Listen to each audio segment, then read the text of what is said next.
And here we are once again. It is the spoiler room. It's a new month. It's literally the first of the month of March. And we're kicking off a new theme, as we always do here. And it's called Drawing Space. And what we're looking at is sci-fi animated films, particularly ones that may have been overlooked or not discussed enough is what I was kind of leaning for this month. And I think I nailed it, outside of our last one, which is kind of like a bonus week because there's actually 5 Sundays in this month. So one of them gets talked about and is beloved. The other 4, we'll find out if we think they probably should be talked about more or not. But tonight, we are heading back to the 2K. We are looking at Don Bluth's Titan AE. And with me tonight is a wonderful crew member to discuss this. My right-hand man keeps coming back for more. Of course, one only Mr. Ian Simmons. How you doing, Ian? I'm doing great. It reminds me of those Halcyon days 26 years ago. And when I think about Titan AE, I like to say or ask, why 2K? Sorry. Nice. Playing my hand early, yeah. Oh, and we've got a comment already. DJ Slabs is with us, and he says it's one of the best early animation films of the 2000s. I'm assuming of the 21st century, you mean, because it's not like early animation films forever, but there was some CGI animation, but we'll get into it. So glad you could join us, DJ, by the way. But yes, so Mr. Simmons, would you mind giving the synopsis of Titan AE? Well, that would involve talking about probably 6 or 7 other movies, because that's all this movie is. It is that. Yeah, it is definitely one of those. Okay. But let's talk about it. All right. There's a oh yeah, we're popping our drinks. I hope our there's favorite something drinks. nice and hard in there, Mark. Sorry, I was thinking Mike's hard lemonade. There you go, Mark. That's a little person. Wow, this is good. Don't get me kicked off of YouTube talking about hard mics. Anyway, we're talking about the texture of the devices we're talking into. They're nice and solid. I don't think I help matters. That did not help much. All right, so Titan AE. There's a guy named Kale who's not a vegetable, but he is played by Matt Damon. And it's like the year 3028 or something. It's far flung into the future. And on Earth, they don't really get into the history of how this happened, but it sounds like a United Federation of Planets situation. There's just aliens living among us, and we're all, one big happy interstellar group on Earth, except for some mean blue aliens who attack the planet and blow it up. And there's sort of a resistance and an attempt to fight them off, but it's futile. They swarm the planet, and there's one last hope for mankind, which is the Titan, this giant ball of a spaceship that Kale's father is trying to get off world and sent into deep space. And cut to 15 years later, Kale is now fatherless. His dad disappeared with the Titan, which did make it off planet before Earth was blown to smithereens, and the last few people in those escape ships were kind of scattered to the far ends of the galaxy. So Kale is now working odd jobs in this kind of space outpost with other aliens and creatures, and he runs into Corso, who's Bill Pullman's character, who wants to recruit Kale to join him in a journey to the far reaches of space to find the legendary Titan ship and fulfill his destiny. And there is Drew Barrymore's character, who is, I didn't bring up my IMDb. Akima. I'm so professional. Akima, yes. Yeah. Again, this is like so many other films. It's Luke Skywalker, but he's kind of got like a Han Solo-ish attitude, and they're flying off looking for this thing. They're being pursued by the aliens. Corso, since this is a spoiler room, I'll just say, may not be all that he seems, which I think was one of the highlights of this movie, was that great, like, leading into the third act reveal, because that's quite a heel turn. That I only saw this movie once when it came out. I saw it in theaters, and I forgot about it. I rewatched it for you, Mark, and I had forgotten about that heel turn. I'm like, oh, that's kind of nice. I liked two things about this movie. One was that heel turn, and the other was the graphics in uh, the nebula leading to the place where the Titan Oh yeah, was actually stored. where With they're flying through the nebula part. Yeah. right, with these kind of it's like an asteroid field, but they're all these like diamond crystal kind of Oh yeah, ice yeah. spike formations. That looked really good. And I'm sorry to say, I don't want to agree with our esteemed commenter here, but Mr. DJ Slabs, it's one of the worst movies I've ever seen. And as an artist and as a former animator, this movie offends my eyeballs. I understand it's the legendary Don Bluth. He's at the turn of the new century trying to experiment with integrating, hand-drawn 2D cell animation with, cutting edge 3D graphics. And he was working the best he could. But this movie came out a year after The Phantom Menace, and it feels like it was made 20 years before. It's just so bad. This movie sunk Fox Animation Studios, and I can understand why. Oh, it did. I didn't realize it did that it pretty much took care of the I think it lost like $100 million, and that was 26 years ago. Well, yeah, I know it was a huge budgeted thing. They were putting a lot of work. They put a lot of money behind this project. Yeah. Because I think they were leaning on, sci-fi, year 2000, turn of this type of thing. So we're gonna get the, and I've enjoyed this film in various degrees.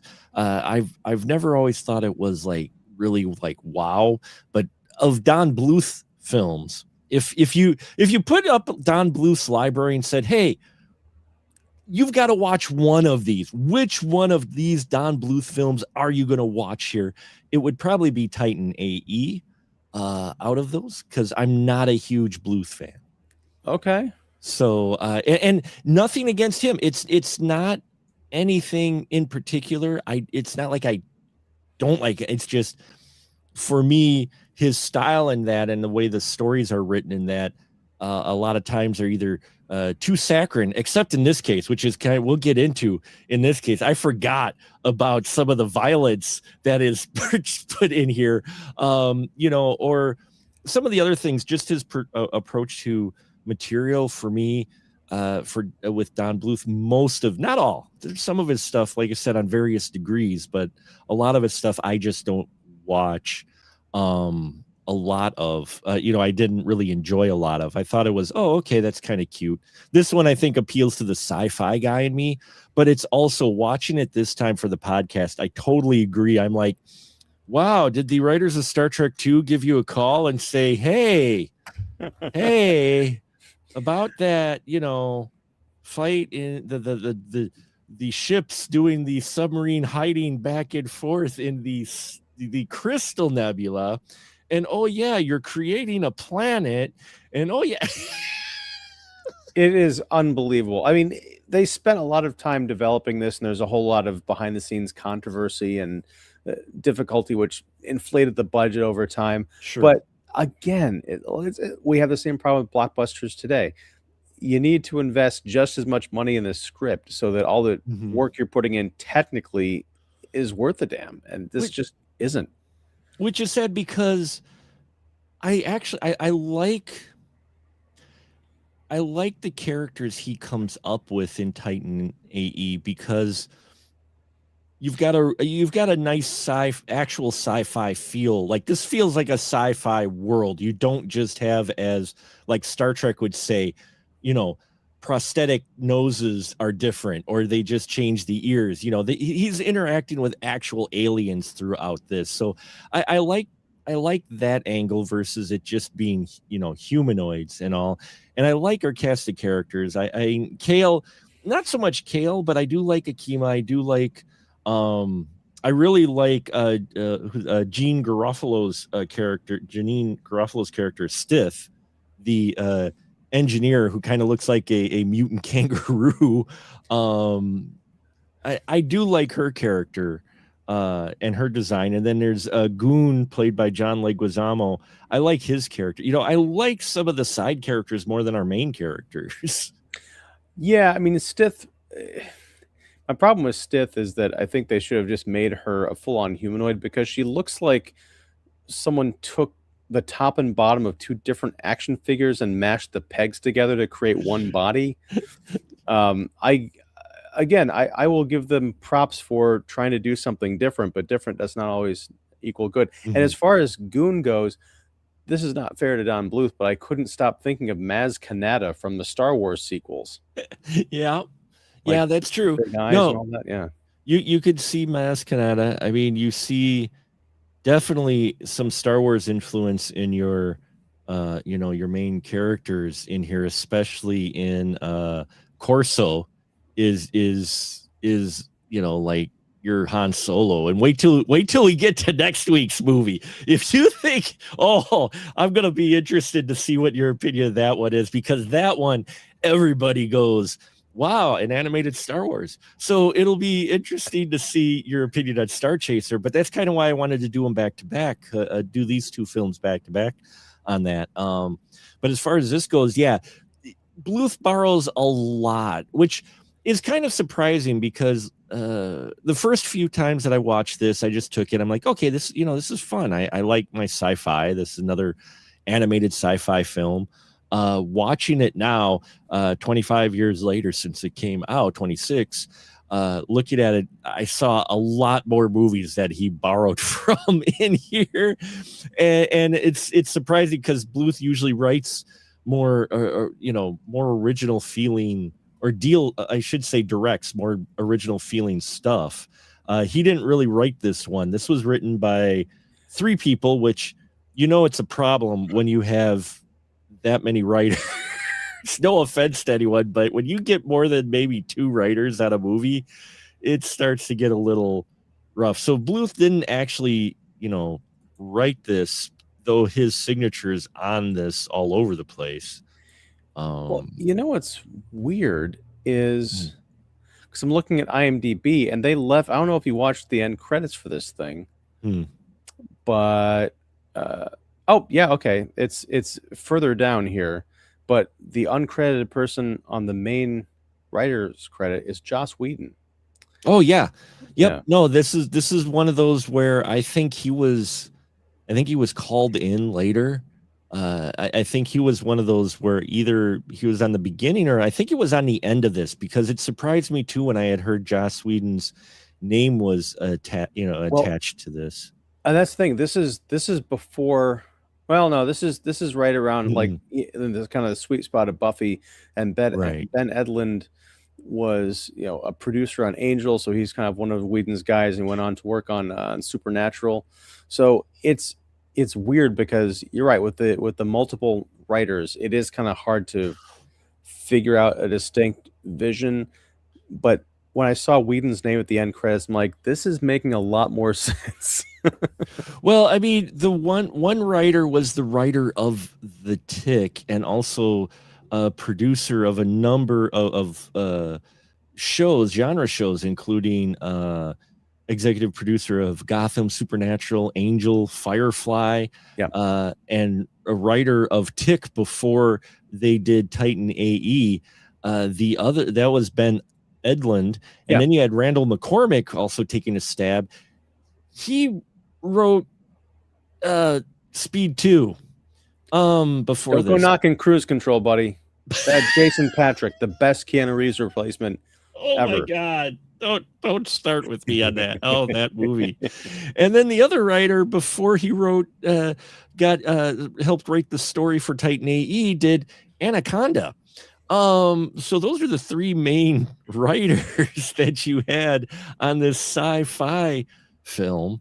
And like I said, that's the one thing, when you get that many writers involved, 9 times out of 10, the film is not as solid as it should be most of the time.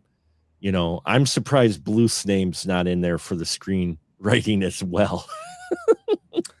Yeah, it just goes to what we were kind of talking about before, sinking all this money, effort, talent, and I'll call it innovation, being generous, into something that's just so derivative and patchwork. I mean, now part of that I think is down to the animation, unfortunately, because we Mhm. talked about this on one of the animated shows we did a little while ago.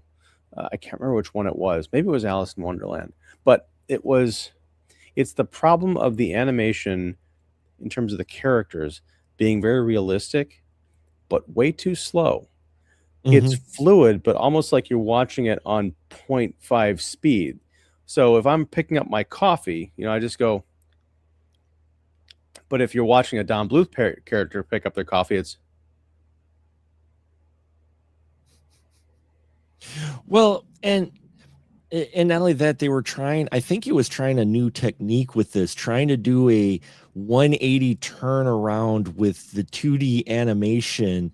And like you said, I didn't notice it like when I first watched it on the big screen, but watching it again now, it is slow and a bit distracting trying to do that 180 or 90 degrees spin around, but yet still be the 2D animation, flat 2D.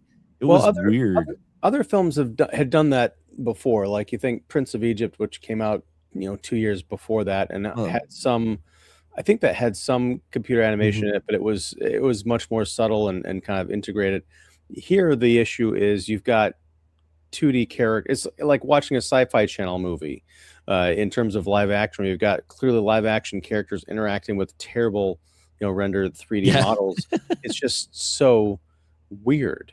You've got 2D cell animated characters fighting the dredge, which are, I believe, all CGI or Yeah. at Yeah. least They're all, heavily CGI yeah. and texture. It's like this looks like almost like watching a black and white movie alongside a color movie in the same scene. It just doesn't match at all. Yeah, it didn't match, and it was a bit distracting with it. And also, I mean, they tried their best blending in some of the CGI with the 2D animation. The problem is it's really weird, the CGI when they do it, mostly with the ships, they don't add a whole lot of color or detail to your ships, so they're very smooth and stand out. Like Well, that's Corso's ship, especially. I mean, it looks good when it's moving fast, but when it's sitting still or whatnot, you're like, oh, that okay, that well, that's a lot of that is early yeah. late 90s, early 2000s CG in terms of what they could render. Hmm. And also they do a lot with texture mapping. So especially if you look at the dredge ship, it looks like there's a lot going on because it's got like vibrant colors and texture in there. But when you just look at the shape of it, it's very simple. Whereas you Hmm. look at most Marvel movies or anything today, you've got 5,000 different points of or 5 million different points of like 3D animated spires and things popping out of an alien ship, whereas Hmm. this was literally just painted on and kind of rotate in 3D space. It just, again, it sounds weird to critique this because this is cutting edge technology just being born versus a quarter century of progress in that field, but it just looks really cheap. It does. It does. Unfortunately, even for that time, you almost wish they would have just went all 2D with Yeah. everything rather than trying to incorporate 3D with the 2D because it wasn't quite there yet. There's And well, for to and I that would have been really painstaking and probably taken a lot more time because it's hand mhm. drawn, hand painted. But there's a wonderful scene in the climax, in where the everybody is kind of like doing that standoff in that crystal nebula, Yeah. like trying to fight for the Titan, involving Stith and Goon Mhm. and Corso and his bat sidekick. I can't remember what that creature's name was. Creed or Creed. Okay. Creed. They're leaving and they're planning to blow up the other two crew members because they're not quite on board with the nefarious plot. They don't really realize there is a nefarious plot because the villains haven't revealed them to them. Uh, in that chamber of the ship, that is mostly hand painted backgrounds. Yeah. And it looks phenomenal. Oh, it Like, does. that looks better than the CG versions of things that they show in other parts of the film. And like, yeah, that's how you do it. Like, you're absolutely right. This should have been a fully 2D, painted and rendered animation, but I think it would have taken much too long. As much work as it takes to put into 3D, to pull off those shots and the dynamism of the animation would have been like, I don't know if it'd been possible. I'm not sure. We also have a comment here from the Crow. Wisconsin 30. Thanks for popping in. Said almost as bad as the Dragonlance movie. I remember the Dragonlance movie is. I don't think I saw that one. And I was wrong. That's 3 credits just on the main IMDb page. If you expand the credits, Ian, there are 2 more written credits. One of them is Josh Whedon for screenplay, and one of them is John August. There's 5 people altogether involved in the writing of this. So that explains the story issue for sure. John August has a really interesting filmography there. I don't know if you looked at it, but he was a collaborator with Tim Burton, wrote Corpse Bride, Charlie and the Chocolate Factory, Big Fish. Did the Charlie's Angels remakes. Yep. Aladdin. And a So movie yeah, called, it's called interesting. God. Anyway, sorry. Well, this was his first big Hollywood film. He did write Go, which I liked Go quite a bit. Yeah, that was Doug Liman's follow-up to Swingers. That was interesting. Yeah, which no one even really realized. And his films afterwards, I like some of them in various degrees. I think Big Fish is really good. So, I mean, it's really weird. But again, I'm wondering if he's credited here because he was brought in afterwards. It's hard to say. There's not a lot of trivia on the written history for this, but I'd be curious because this screenplay does feel patchworked. And which is interesting because, I mean, usually in terms of animated films, they have to have the script mostly locked down because you can't do reshoots. You have to do, let's go back and redraw this and get the team of animators back or whatever.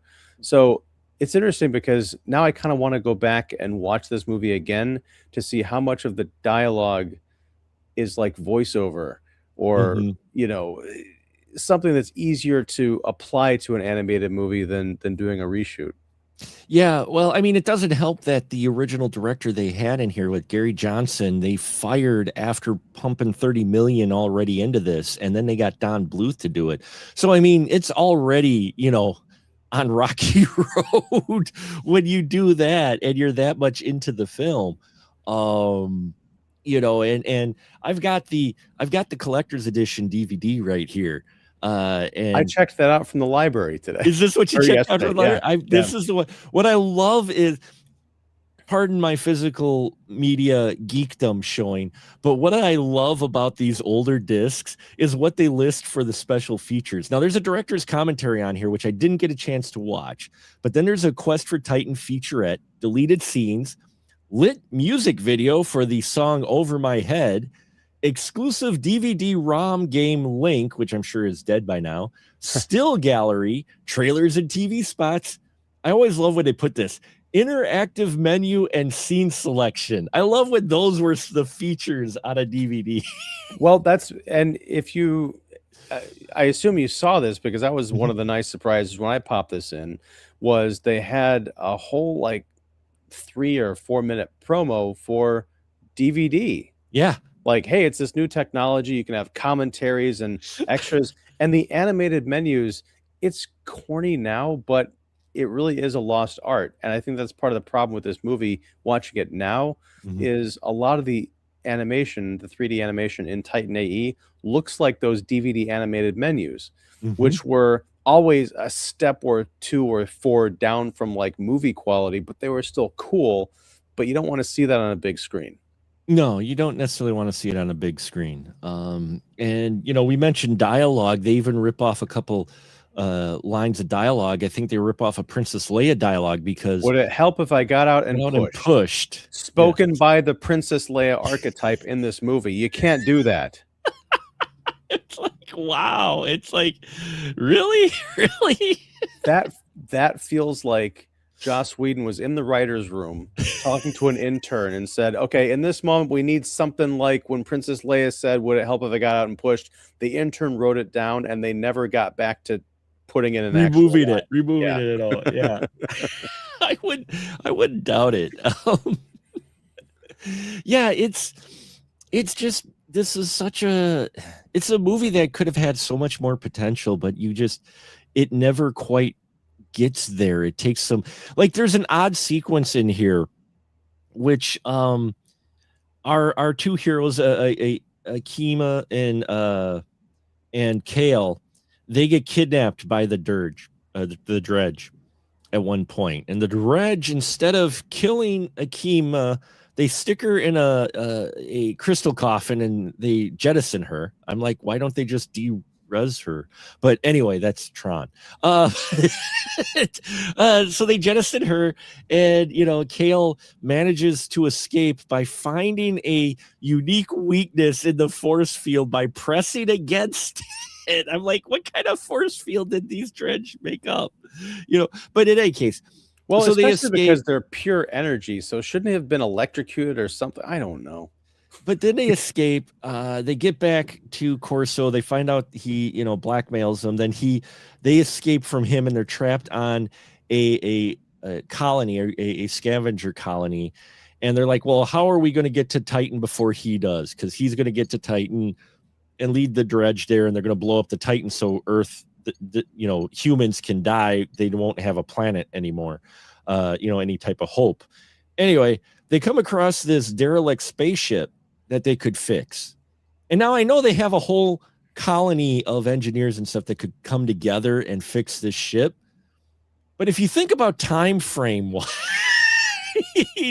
of the amount of work they have to put into it, even with the A-Team montage and then the late 90s, early 2000s, progressive rock playing over the top of it, you're like, yeah, they not only did that, they gave that ship a new coat of paint and still made it to the Nebula area just behind Corso and his guys, and they left like hours ago.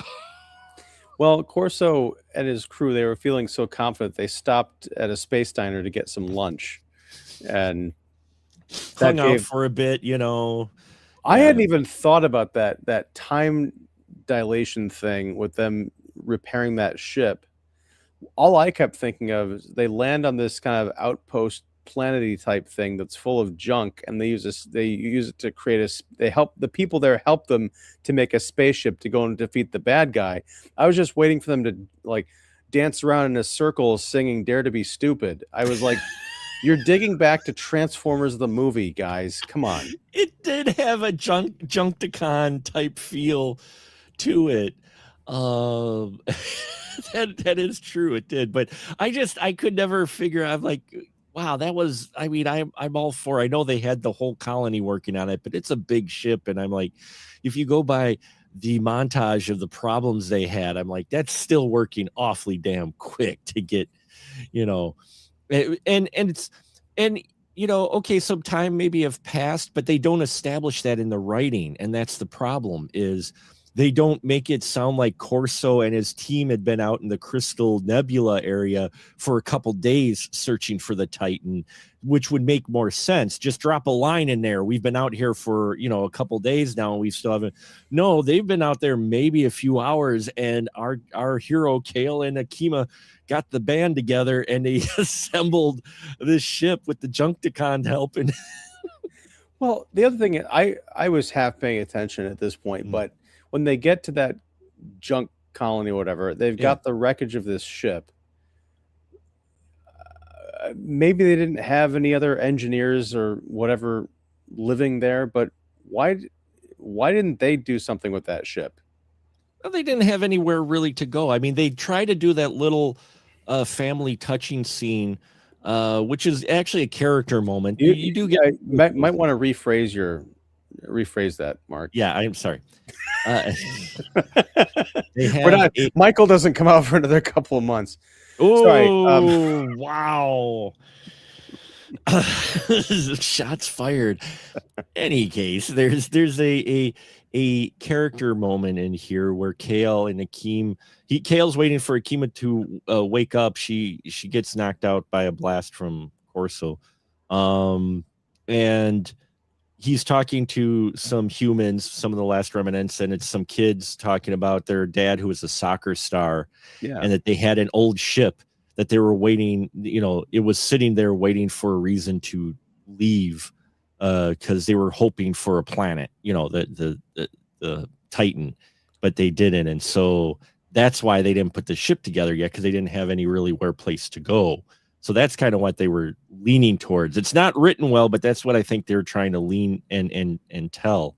Okay. And that's the thing is the character moments in here, for as much as I said, I don't care for Don Bluth, I wish he would have taken the script actually, because his films do have characters with a bit of depth to them, and you get some kind of development with them. And in this one, I think part of it is you don't really get that. I mean, you get kind of it with Kale going, I don't care about humans, to, okay, I guess I'm part of the plan to bring back the planet kind of deal, but his heart never feels like fully in it.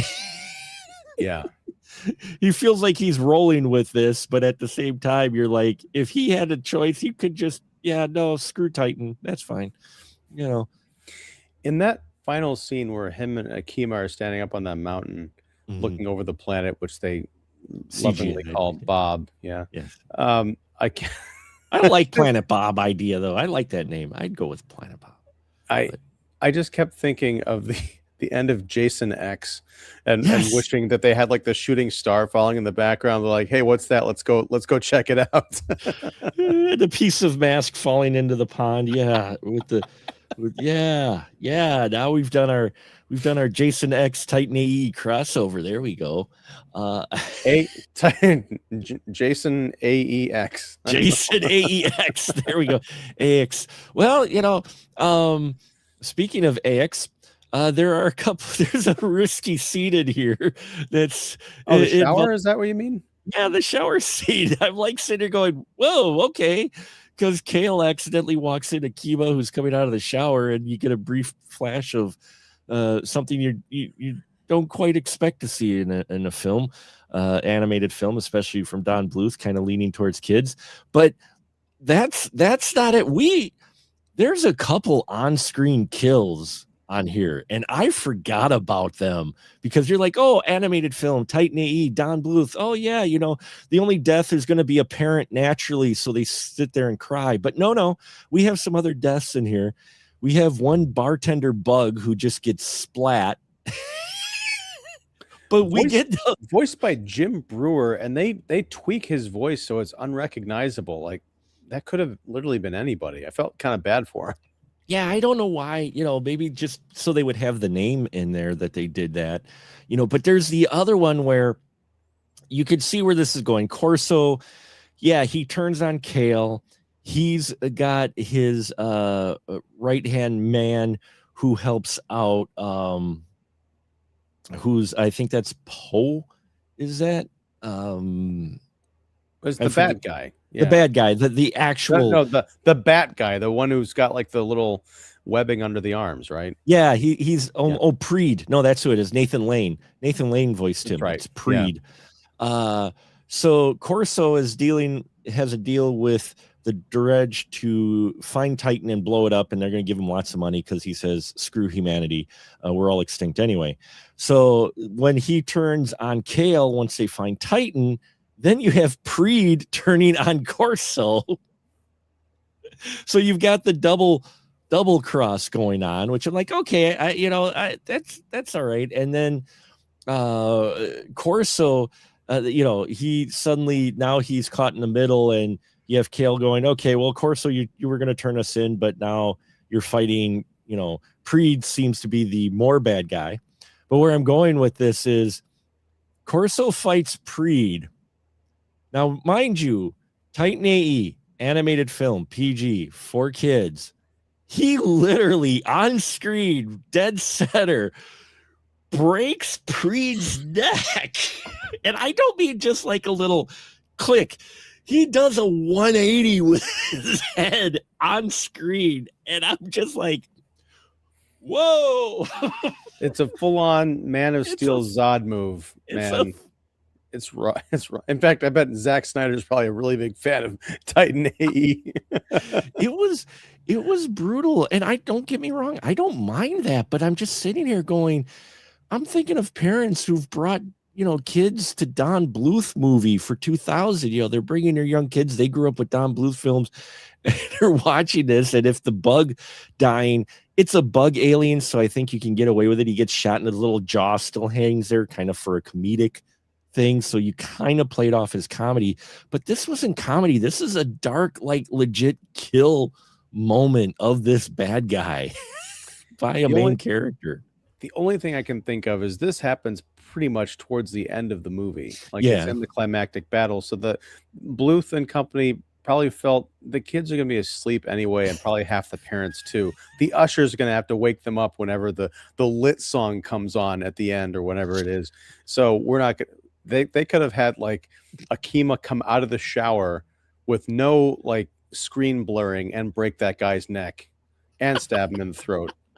Now I want to see that version. Maybe that's in the director's cut. I don't know. Titan TNA. I don't know. Titan TNA. Yeah. What's also an odd choice because it's played out as like a sci-fi opera. And again, I know I mentioned before, I do enjoy this film, but watching it again now, because I haven't watched it in years, I did find far more flaws in it than when I first watched it a number of times. But one of the things in here that I didn't remember happening was the jumping between this wonderful score, which they had a number of different composers involved in. I think they finally settled on Graham Revell, finished it. Mm-hmm. But they have you have some wonderful instrumental scores going on, which is fitting for kind of this space opera type adventure. But in between, they're like, oh, wait, we got to stay cool with the cool kids. So we got to put in these rock songs that nobody's going to know from these bands who we can afford the licensing for. And so they put these songs in and it throws you off. I mean, because you're just like, they don't use those throughout the whole thing. They only use it like during the montage and a couple other spots. And it's weird for that to just suddenly come in when you're getting this instrumental score elsewhere. It just throws the whole like vibe off, for lack of a better term, of the scenes that you're seeing, when you could have used some really good, instrumental, like when the spaceship you've got the wake angels, they're called, the aliens that you've got that really beautiful thing where they're flying through the nebula that they special effect that they borrowed from Star Trek Next Generation, where they're flying through the pillars and they've got the beautiful little space stingrays following them, and you're like, oh great, and this would be great for a sweeping score. No, we're putting in some rock song, and rock in quotes song in here that just comes out of the blue, and you're just like, okay.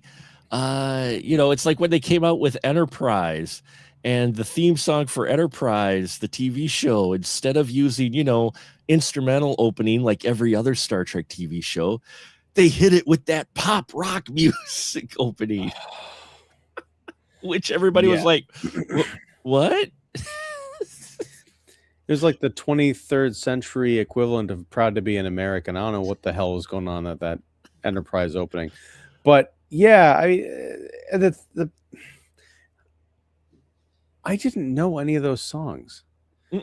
They like, even like being a fan back then, because I was in my 20s of, late 90s, early 2000s, radio rock. Maybe they'd run out of money to get like big bands or get big songs, but I'm just like, this all just sounds like it sounds like someone today making a movie and saying, we need a generic sounding song that sounds like it came from that period, but not actually from that period. What can we do? And all the songs in this movie sound like that. they're vaguely familiar sounding, and that they capture that feel of the era, Mm-hmm. but you just know these are like Z sides. And that's when the producer goes, "Is Creed doing anything right now?" I don't know. Creed would have been great for any of the songs in this movie. It would have fit, actually. Creed's music, every time they would kick to this rock song of a band I wasn't quite familiar with the look and everything, I was thinking of Creed music, because it sounded like this. They sounded like bands that wanted to be Creed. And I know people don't care for Creed. I enjoy Creed music. I enjoy it as well, but it's that style of their style of music, but it's not. So when you hear it start up, you're like, oh, they're going to play a Creed. They don't play a Creed song, but you're like, Creed would be really good, right? And I know we're going to be talking about this later, but 2 years later, Disney came out with Treasure Planet, and that had a great song by the Goo Goo Dolls called "I'm Still Here," which when you first put this on the list, I confused Titan AE with Treasure Planet. I almost watched Treasure Planet instead. I'm like, oh, that's the wrong T movie. Wrong T movie. Sorry, didn't mean to confuse you with your T's. And I kept being sad when a new song would come up, and it wasn't "I'm Still Here" by the Goo Goo Dolls. I'm like, oh, I gotta wait a few weeks for that one. Damn. we gotta wait a couple weeks for that one. Yeah, but it was just really weird. Like, it's almost like some producer came in and said, we can't do all instrumental. The kids don't like instrumental music. We've got to throw in some rock songs in here so we can get some play and maybe hook some of the new kids in on this film. I mean, that's the way it feels. Where they insert these songs, it feels like that. It literally feels like we've got to put something other than an instrumental. And you're like, an instrumental score would have been fantastic here for the type of film it is. But no, we got to throw in this music instead, which is fine for me as a movie score guy. But if that's what you're going to use that throughout the film. Don't go from the instrumental stuff, which I really enjoyed actually quite a bit, to these songs and then back, and especially in scenes that would have benefited more from instrumental than like the montage where they're building the spaceship. Okay, no problem. But where they're flying through and it's really some of the better animation in there with the wake creatures and that should have been a score. That should not have been more rock music. Well, you said something about a producer looking to get the new kids, and I thought, what would be great is if this movie had all rock songs where they're all new kids on the block. No. Mark, think about it. When they're building the space shuttle, The Right Stuff, that has like a double meaning in there. It does. Yeah. It would be borrowing from yet another film. And look, when Akima gets jettisoned and she and Kale are separated, they could have played "Please Don't Go, Girl." When Corso is breaking the neck of that guy, they could have been playing "Hangin' Tough." It writes itself. Wow. It does. But yeah, we get into this climax scene of the film where Corso and Kale have been fighting, but then Corso redeems himself by killing Creed, and the Dredge are there. And the problem is that Titan AE's batteries are drained. And you're like, okay. As were mine at this point in the movie. And you're like, okay. And then anybody in the audience is going to go, okay, I see where this is going. But they don't set up that the Dredge are completely energy until like near the end of the film. Like, no. But when you say batteries and the way you've seen the Dredge, you're just like, okay, I see where this is going. And sure enough, they use the Dredge to power the Titan. So, but when you get Corso and Kale fighting, Corso's like, let me drop, Kale's hanging on to him, and then they both fall down. And Corso does get a redeeming bit to where he helps make the connectors so that they can charge the Titan batteries, though he's going to die. At least it's off screen. And they do this whole thing with this Genesis ripoff of the planet being formed. And I did like that bit That did look with it, cool. I mean, that was neat. I think I wrote a note about that. Mhm. That at least like that, and then as I mentioned, the kind of Crystal Nebula chase looked good because it Mhm. was all CG. It wasn't like that mix of animation. Um, but it raises too many questions. Like you mentioned, the pure energy thing is not mentioned until like literally they get into the nebula and talk about their plan. What is mentioned is that the reason the Dredge wanted to blow up Earth and wipe out humanity is because they were afraid of what mankind was could become. Which is, sci-fi has kind of dealt with that theme before in terms of like mankind and the nuclear arms race and all that stuff. Are they a threat? If they get off world, what could humanity bring to the galaxy, and do they need to be stopped? The problem is this movie is set like 1,000 years into the future, so we don't know what, and they've already kind of intermingled with other alien species, so we don't know what mankind is at that point, what it means to be a human, why the Dredge would want to take us out. Do they still have the same concerns that we have today with, we're all going to blow everything up because we're a violent species or whatever? So the most interesting idea at the heart of this movie is thrown away in one line and no one does anything with it. Yeah, I'm not that's the one thing watching it again is I'm like, once the Dredge eliminate planet Earth, they're still looking for the Titan because the Titan has technology to create a planet. I'm like, okay.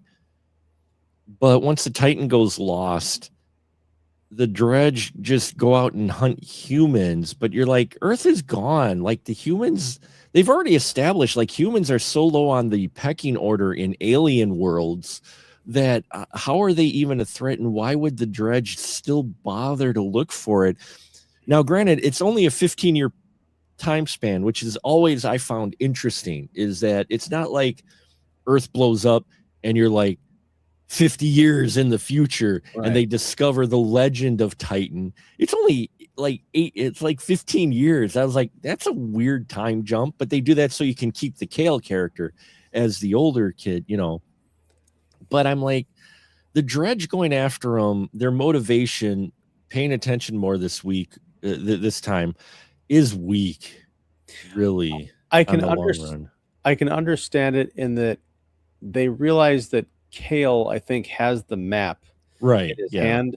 So if they can follow that map to the Titan, they can destroy the Titan, thus robbing humanity of their ability to come back.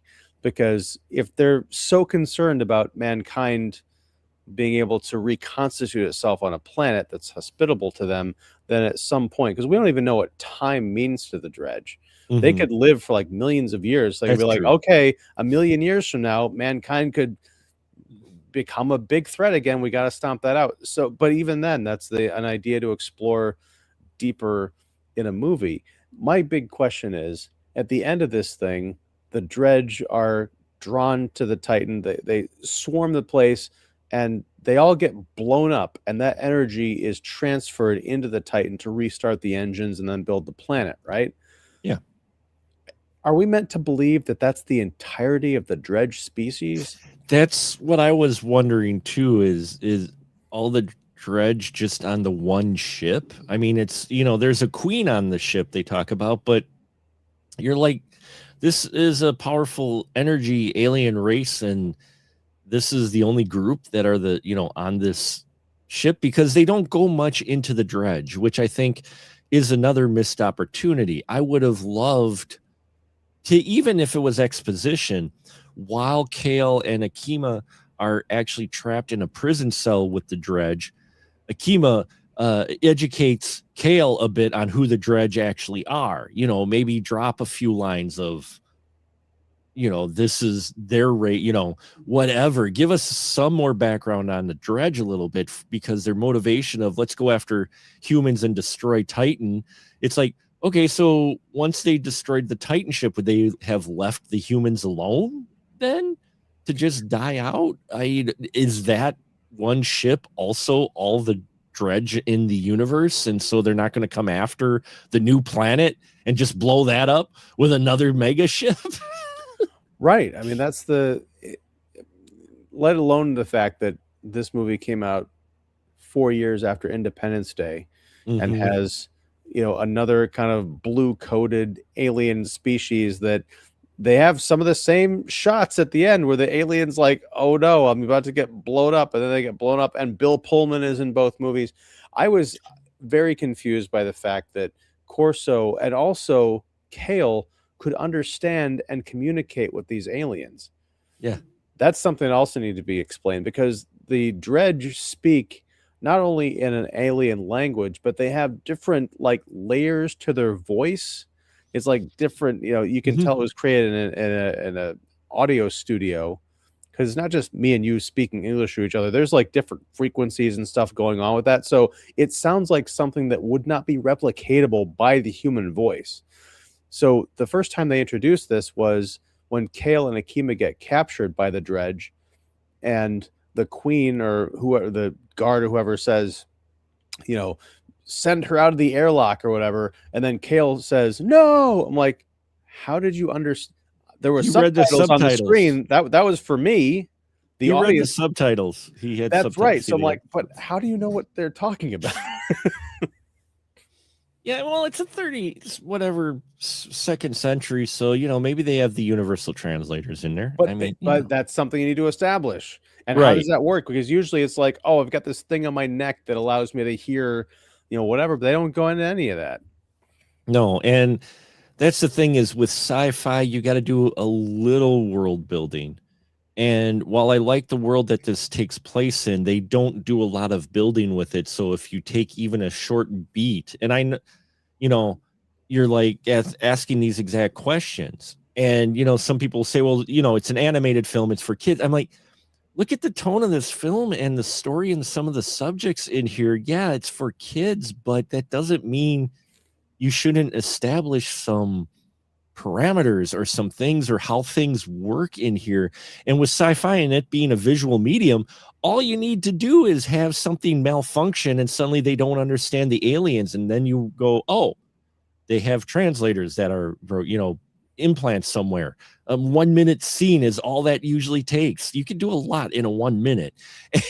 And just something to help explain a little bit with some of these things, rather than just, no, here it is. This is the way it is. I'm not a fully explanation either. I don't need full exposition to upper one, just little nuggets to help structure things a bit. Because, how do they understand the Dredge?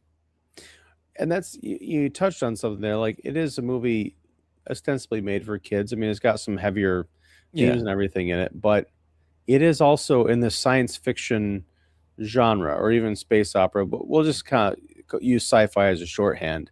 Think about what that means, science fiction. Before movies, it was a genre of storytelling and writing that indicated it was about ideas. It had science in the name. So it's not like, oh, we're making these stories for idiots, or we're making this for kids. They don't need to understand things. The greatest writers would write for an audience that was intelligent and they thought could handle bigger ideas and making connections and headier concepts.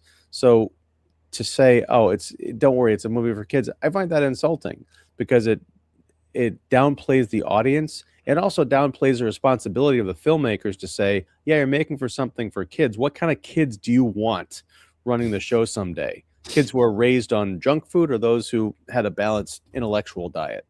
Well, and that's where it's going to be interesting, when we get into, Star Chaser is a completely different film, but when we get into, Atlantis, Lost Empire, and, Treasure Planet later this year, it'll be interesting to watch those and see how those do it, because, those are two films that the reason I picked those are ones like Titan AE, whether or not they're good or bad, aren't talked about enough. It's like, especially those two films, Disney seemed to have forgot Atlantis and Treasure Planet even existed in many circles, because you barely see any merch or references or anything to them. So that's part of the reason why I wanted to cover them this month too. But this one as well, no, it's not a great movie. You can put the kids down to watch it, but kids understand a hell of a lot more than some of these makers of these films give them credit for nowadays. And not just nowadays, but especially, in the 2000s for sure. If you look at the way they make some kids movies in that, majority of them really don't give kids credit. This is something that Titan AE is something that if 11-year-old me would have sat down, would have just consumed and would want to know more and make it, give me more details. They want to hear all those little, like, well, here's a translate. Oh, that's how they're talking, because you have those questions. Even at that age, you ask questions when you're watching something like this, rather than just taking it at face value, Well, that's all kids do. They say, why? And the worst thing you can say to a kid is because I said so. And that's what this does. Yeah.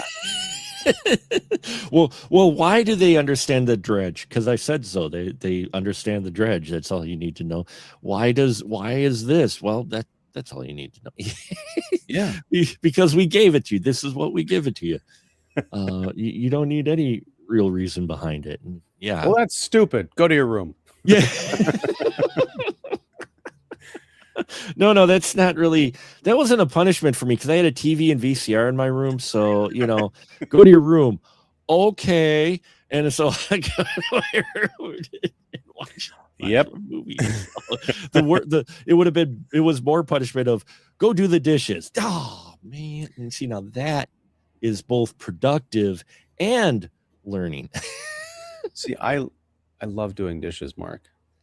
I actually don't mind doing dishes either. I don't mind at all, actually. We had a dishwasher, and then when it broke, we decided to use the dishwasher to store more pots and pans, which actually is quite convenient, actually. And then we just washed them by hand, and we've washed them by hand for years, and not missed the dishwasher.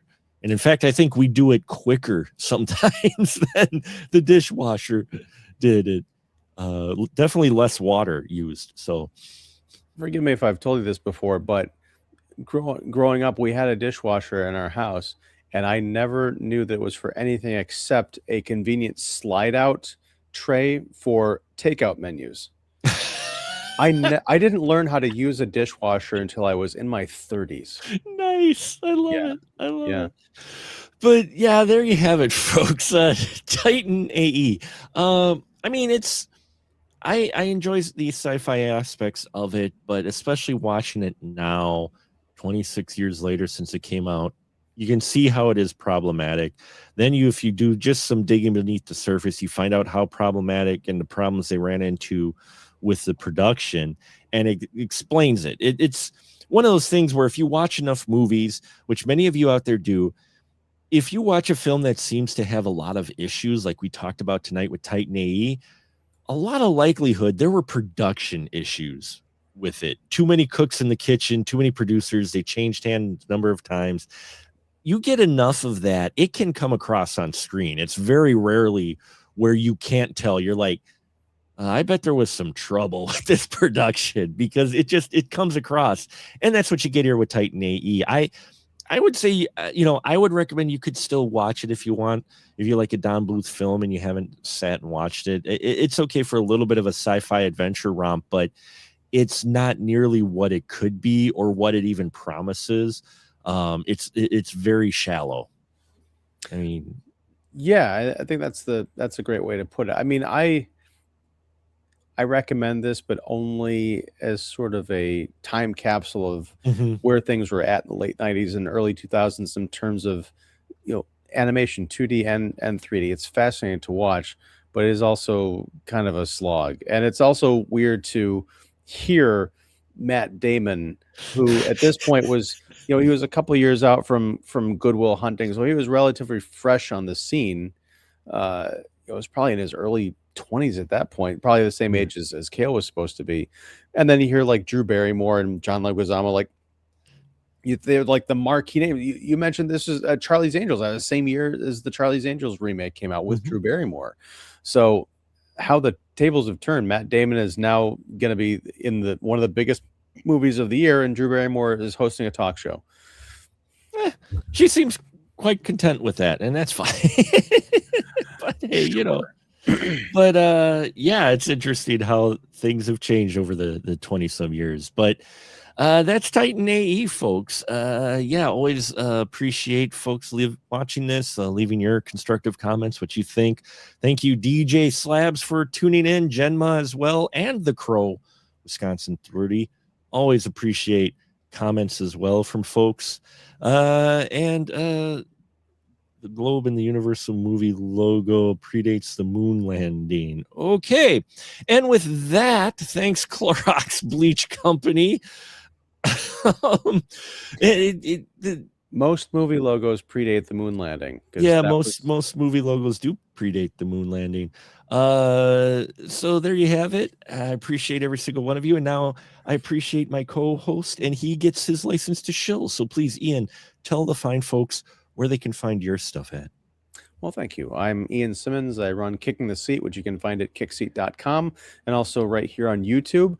I do movie reviews and interviews and critics roundtables. And this Tuesday night, just in a couple of evenings, we'll be talking about Scream 7, the latest horror movie sequel, which I have not seen yet.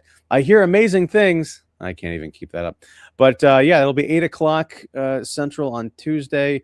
I also am a contributing writer to CBR, that's Comic Book Resources. So CBR.com, writing for their movies and TV section.